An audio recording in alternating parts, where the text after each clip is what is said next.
And the New South Wales Community Services Minister Pru Goward joins me now. Minister, what's your reaction to that story? That it is tragic, it's depressing, and it's frightening to think we have spent, past governments have spent millions of dollars in communities like Toomelah for results like that. And that's what has to change. It's not the money, it's the will, it's the organisation, it's actually doing what you say you're going to do. Well, you're the person now in the hot seat. What are you going to do and how are you going to measure your success? Well, we've started. I've, obviously very proactively involved in it. I've met with the wonderful Aboriginal caseworkers we have in Moree who are now visiting Toomelah every other day. We've already spoken to the Moree Plains Council about a liquor accord for that town because obviously alcohol fueled violence and loss of care is part of this. We've obviously done quite a bit about the housing. It's not our housing, it's owned by the local land council, but we're about to spend almost $500,000 getting it up to scratch. In fact, over the last 10 years, housing estimates they've rebuilt some of those houses 3 times because of the neglect. So we are doing quite a bit more, but I think Paul Underhill's got it absolutely right. The real issue is rebuilding the trust with that community so that when these instances of sexual abuse occur, we do get told, because you can't have the police investigating claims without any evidence. Have you been out to Toomelah yourself to see the situation? I've certainly been to Moree and I've met with my caseworkers there for a long period of time. Why not to Toomelah, given the extent of the problems here? I think that it's better to take advice from the experts and the professionals. But you're the minister. You don't want to see this firsthand, given the sorts of things that are being said are going on out in this place? I think it's better for me to let the professionals deal with this. I will go to Toomelah,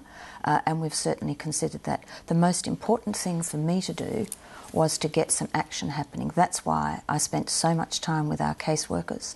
They are very clear about what is expected of them. I've certainly spoken to residents in Toomelah, spoken to them on the phone. But with respect, I guess people would say, well, you're speaking to people. These problems have been going on for years and years. Well, why haven't you come into office with an emergency plan to sort of get right in there and start doing things? Well, I would say that having caseworkers there every other day for a community of 300 people is a very much improved response. I can't explain what the past governments did and didn't do and why they cancelled programs that appeared to be working.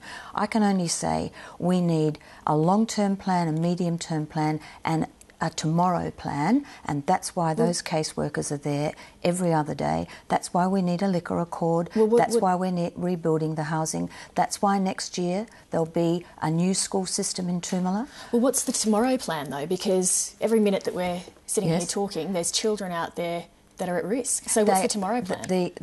Well, every child that has been reported to us as having a risk of significant harm, we have investigated, apart from the ones who have left the town. Is there a policing problem out there, do you think, as that defence lawyer suggested? Well, I think the police can't investigate unless there are allegations made to them. And as the story said, people don't make the allegations.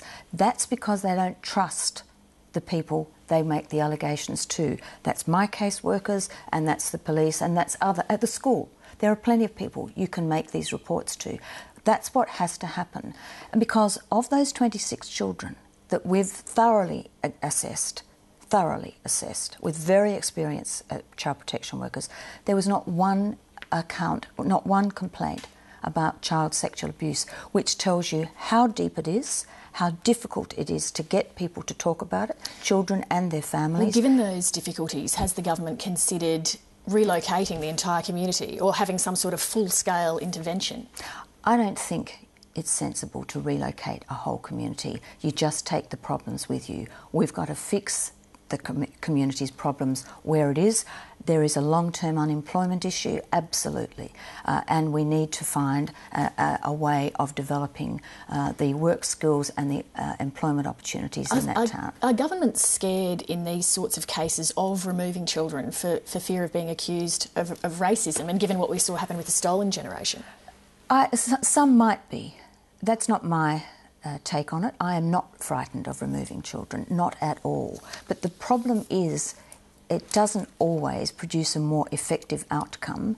And we've done our safety assessments, and our safety assessments tell us that all the children we've looked at, they can stay safely in their community, and we can work with their families to ensure that the neglect and the other problems associated with those children go away.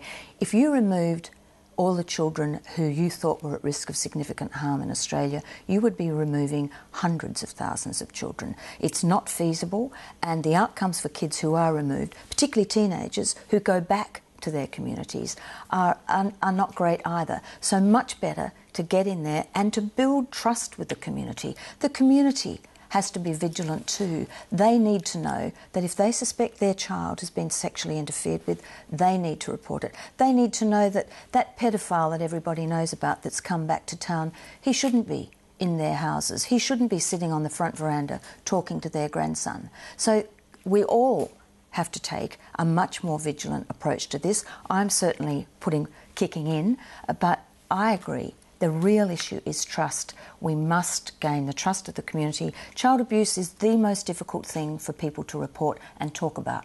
Okay.